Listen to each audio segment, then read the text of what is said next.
Hi everyone, I am here getting started with my last live before the holidays.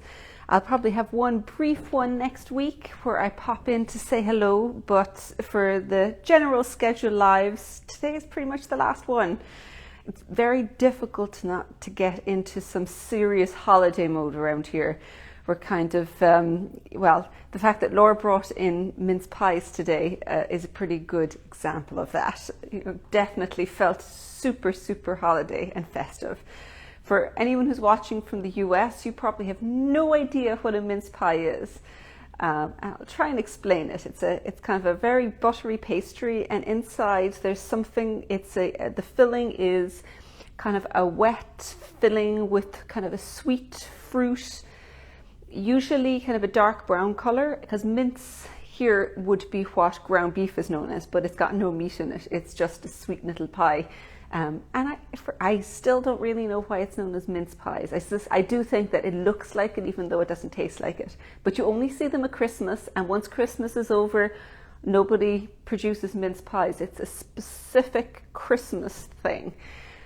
It's like a Christmas pudding, but like a wet version of it inside a pastry. So really good, really small, and very indulgent. So if you come across mince pies anywhere, I'd suggest giving them a check out if you've never heard of them before. Because I know that when I was living in the States, I never encountered mince pies. Someone can, if anyone out there can kind of corroborate that, I think that that's the case. It's not a US thing. Tina, you like my jumper? Oh, it's very cozy. This is, if anyone has seen the highlight coming up, I'm going to have just a slight little sneak peek preview of what's coming in the new year, that I'm kind of trying to wrap up a few bits before the end of the year so that I can share them with you as soon as we come back and we can hit the ground running. But for this point onwards, we're kind of wrapping up a few bits that happened this year, and kind of opening up a few other things as well. So as you probably know, last week I was saying that the Celtic Knits Club has closed up. So for 2022, Celtic Knits Club for the full club is now closed. However, when it opened the start of this week, or when it closed I should say, at the start of this week we opened up the digital version. And so what that will mean is anything that's available digitally and online is part of this. So for instance, when the patterns come out, you're always going to get the pattern will come out. You'll get an update on the workshops and all of the videos that come with it. You'll be enrolled in the exclusive Knit Hub forum, and any of the parties or chats and Zooms and things like that, you'll be part of it. So anything that's online is going to be a part of the digital version, and that will remain open until before the club goes live.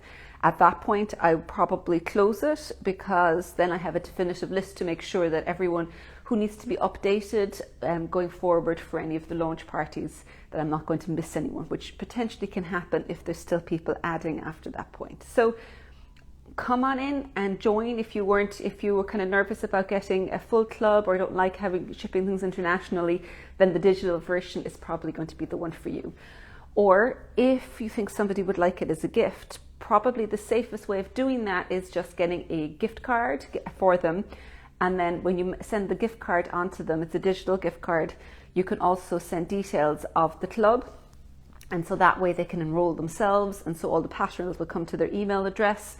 They can enroll in the workshops and all that. So everything's tied in with emails. So it's usually easier if the person who is going to be enrolled is the email address that it's part of. So I've kind of got a few bits here as well. And the other thing that I wanted to just mention today is before the holidays, I think it's Monday, the 20th, I believe that's next Monday.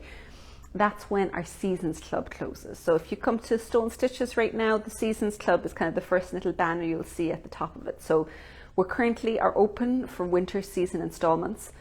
And if you want to join the winter season, you've got a couple of more days to do that. And again, that's another one that when it's closed, it's not going to be accessible until the following season opens up again.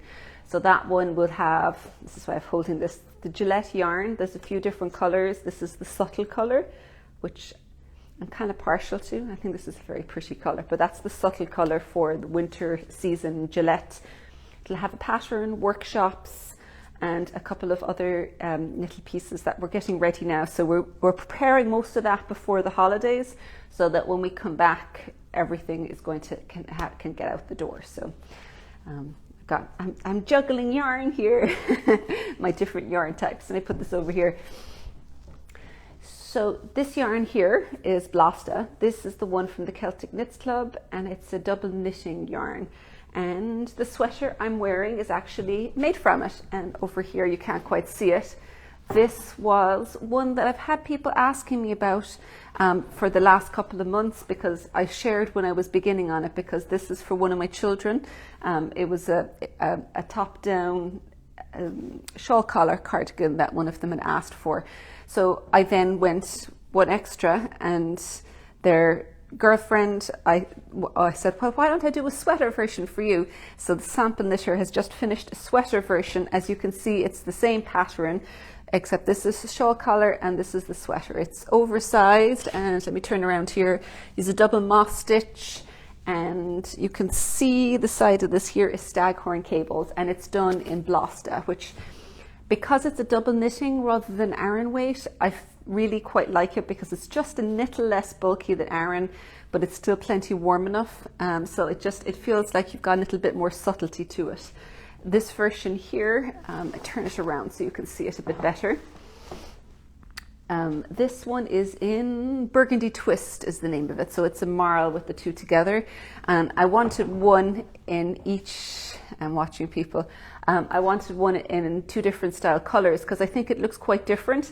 And while in this it's more obvious what the pattern is, I think the texture really is what takes off when you use a marl. So it does work for both, but it looks really different. We're in the finishing stages of the pattern. I've got the pattern tested, and the tech editors worked on it. And hopefully this weekend, if the weather is forgiving, I'm going to get the two of them out to model it. So we're going to get them to model it together, which should be a lot of fun. But here in Ireland, we've got a very strong chance that the weather is not going to accommodate us. So yeah, it may not necessarily work, but the pattern is going to be a few more weeks before we get it up, because I've also got workshops that will go along with it, because there's a few different techniques in it that I think will really benefit from a workshop. So these will come out. It's the Dahlia set, and they'll come out both as individual patterns or as a bundle in together with a workshop where you kind of have the two patterns in with it. But that will be first thing in the new year, and if you're on the newsletter, you'll hear all about it. I just wanted to share it with you because we had the two of them sitting over there, and I thought that just like a little pre-Christmas surprise. You're asking, will there be a workshop? Yes, there will be a workshop for the two combined, where most of it's going to be the same. So like all the stitch patterns, I'll go through just once, but detailing the difference between how you work one in the flat versus how you'd work one in the round and things like that.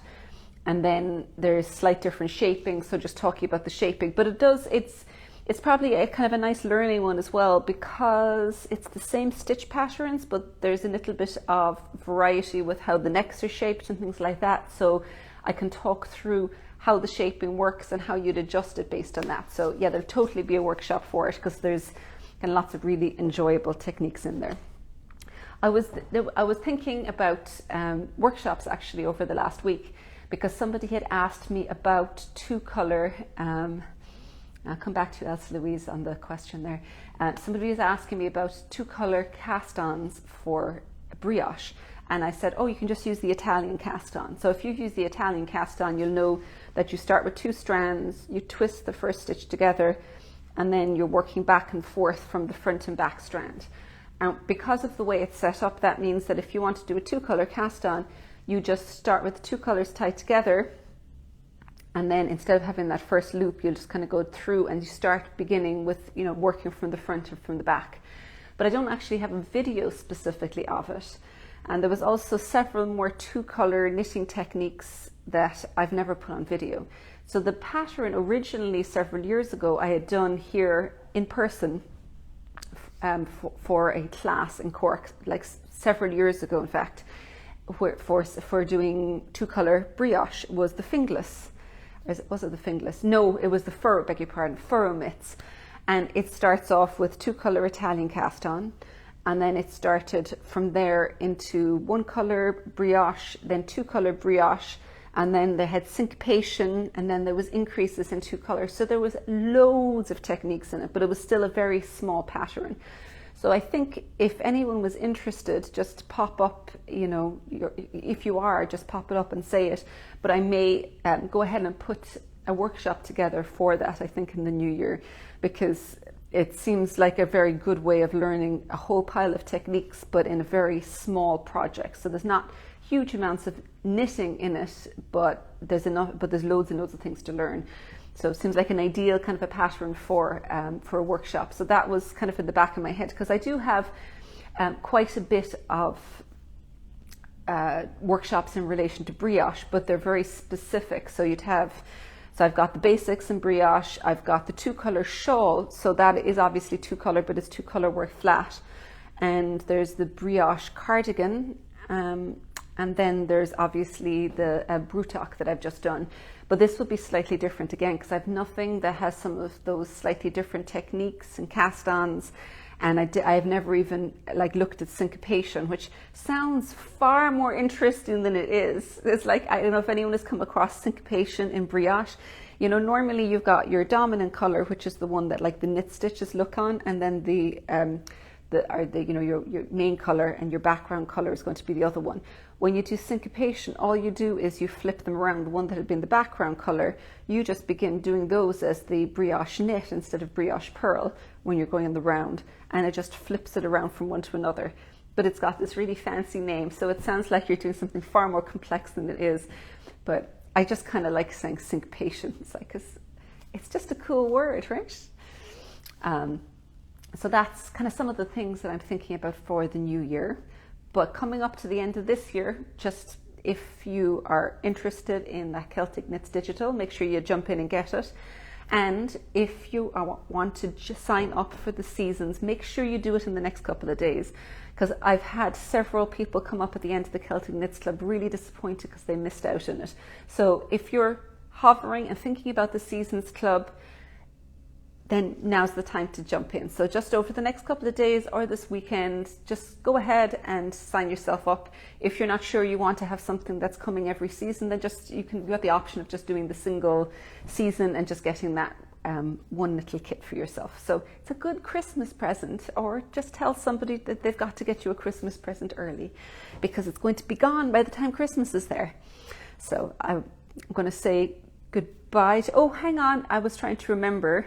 Else Louise, you were asking me about the cardigan and how many buttons it has. 5 buttons. I sewed them on yesterday, so I should really remember. 1, 2, 3. Yes, it's got 5 buttons. And I'd have to look at the pattern, but I'm fairly certain that I've left it the same for all sizes, mainly because it's a V-neck, so the difference in sizes tend to come in the yoke, or the upper part, and the bottom section here is fairly straight, and there's not a huge amount of variation, so 5 buttons work for all sizes with that. But if you have any other questions for me before the end of the year, then jump in. And next week is going to be very brief. I'll probably do it from home, because it'll be the 23rd, and we're finishing up here, and we're taking a half day, so I'll be at home. I might even pull my insane kitten in to say Happy Christmas to you, assuming I can get her to stay still for long enough and not knock over the Christmas tree. And then that will be us until the new year. So have a very happy pre-holiday week now before I talk to you next. Bye everyone.